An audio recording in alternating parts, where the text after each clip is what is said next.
Hello and welcome to your astrological vibrations for Thursday, March 29th, 2018 by Gaia Blooming. I am Mimi and our energy mantra for today is actions spawn and respond from my I am vibration.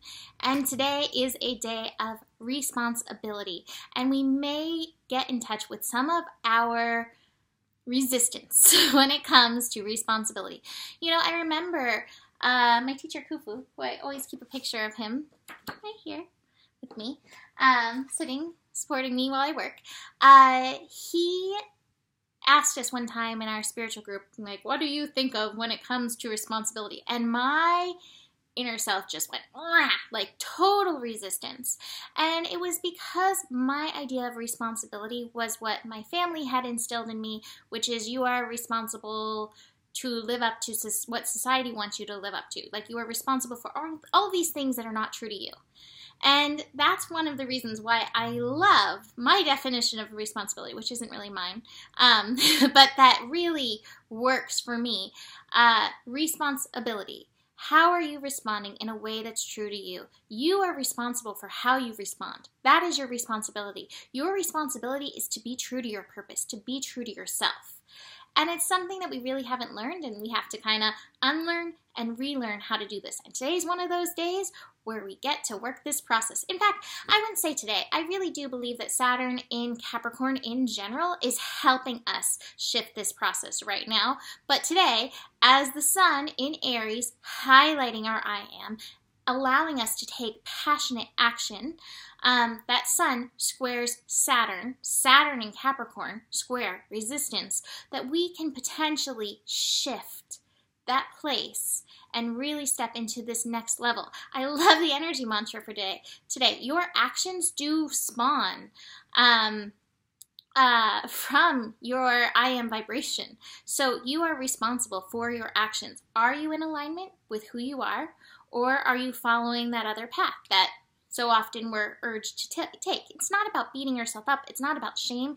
It's about the awareness and the conscientiousness, so that you can start to make other response-able choices. So that square, you may come against the shoulds, and the shoulds may be outside of what is true for you. It's really going to be up to you to shift that.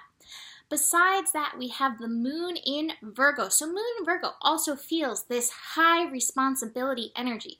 Now your responsibility with moon in Virgo is to your physical body, and your physical body is always giving you clues. Yes, this way, no, not that way. Are you tuning in? Are you listening to these messages from your physical body? If you're not, that's part of your responsibility. That's part of your true responsibility, and you will respond in a more attuned, aligned way if you are honoring, listening to your body and giving it what it needs. So moon in Virgo will oppose Neptune. So we got a little bit of stretching going on. It will trine Pluto, little working together, let's work together, yeah. And then it's going to sextile Jupiter. So that first connection, Neptune, bringing a little magic in. Again, that's one of the things that we haven't really been taught so much. I love the phrase, you know, in anything that you do, leave a little space for miracles. That to me is this connection.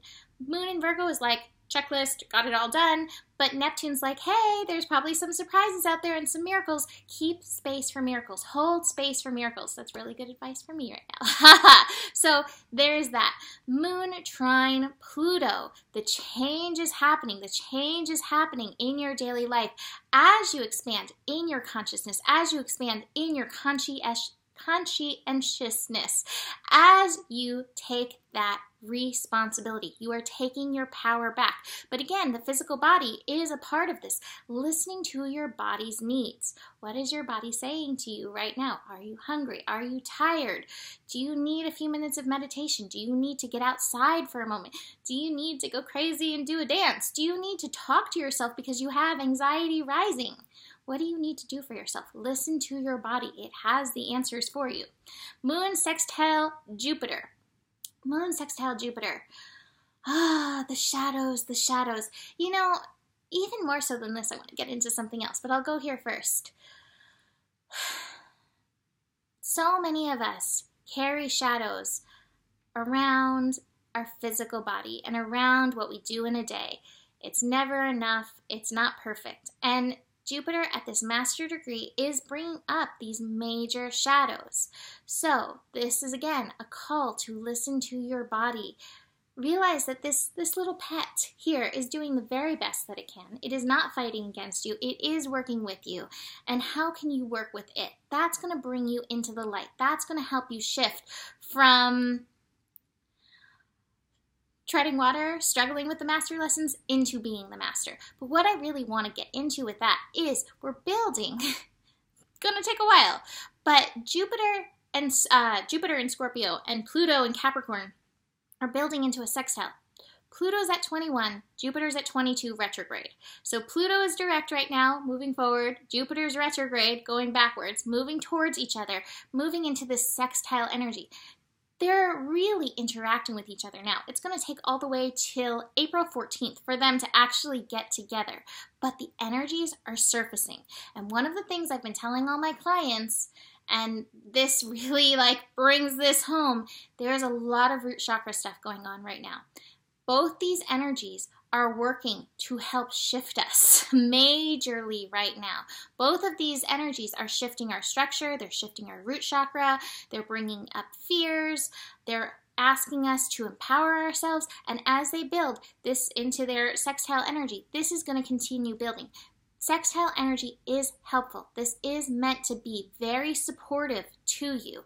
Your work, again, is in the consciousness. Work in the consciousness with your shadows. That is going to help you so much. What I see here is there are some shadows, some projections that are still there that need to be let go of. And so they're working hard to bring these things up. Just realize that. The other thing that I want to mention is that Venus is finishing up in Aries. So a big part of the process right now is the self-love process, which works together with this as well. Can you love yourself, projections and all, shadows and all? Can you love yourself enough to let go of those things, those imperfections, those places where you feel that you fall short? It's up to you. So the final thing I want to mention that's really interesting in the astro energy today is we have Lilith in Aquarius, Black Moon Lilith in Aquarius, opposite Ceres in Leo. Ceres in Leo, Ceres is mama energy. So it could be you as a mother, it could be how you mother yourself, and it also could be your mother. But with Lilith directly opposite, this is a very interesting energy because Lilith definitely goes her own way.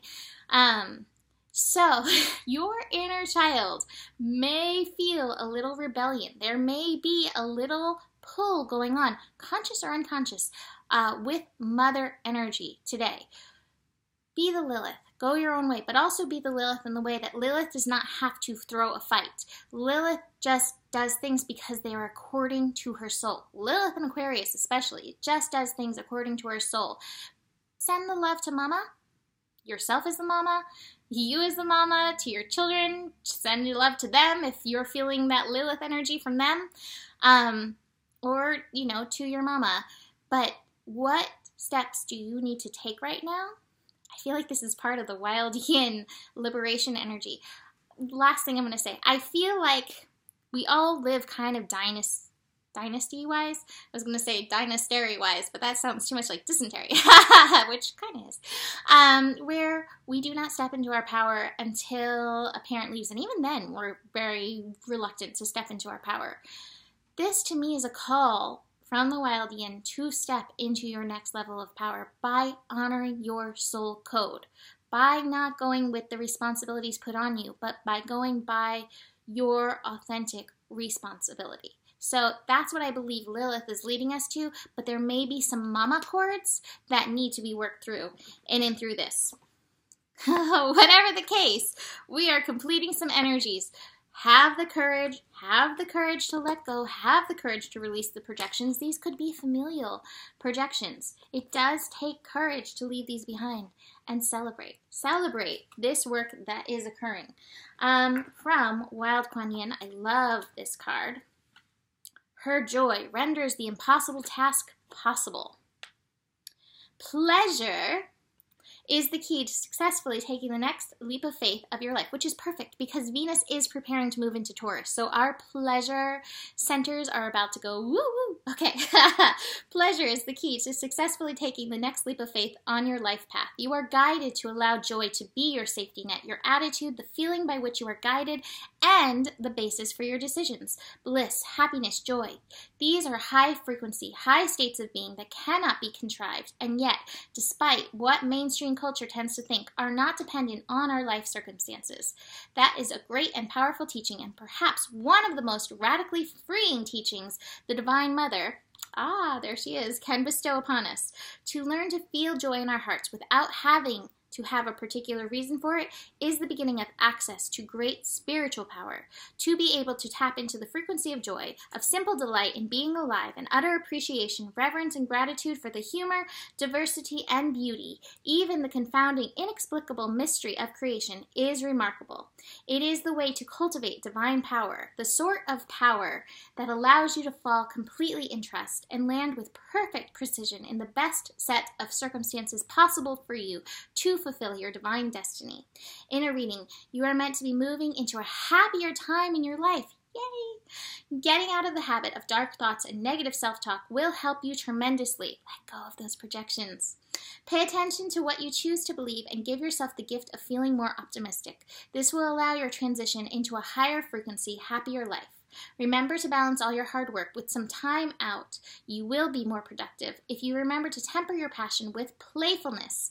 That prevents doubt, bitterness, and disappointment, which are all symptoms of fatigue from gaining ground. If you are ill, tired, fatigued, or find the idea of summoning joy impossible in and of itself, then you need rest. Take it, enjoy it. Once you are refreshed, you will be able to drop into your heart and move forward in a joyful way.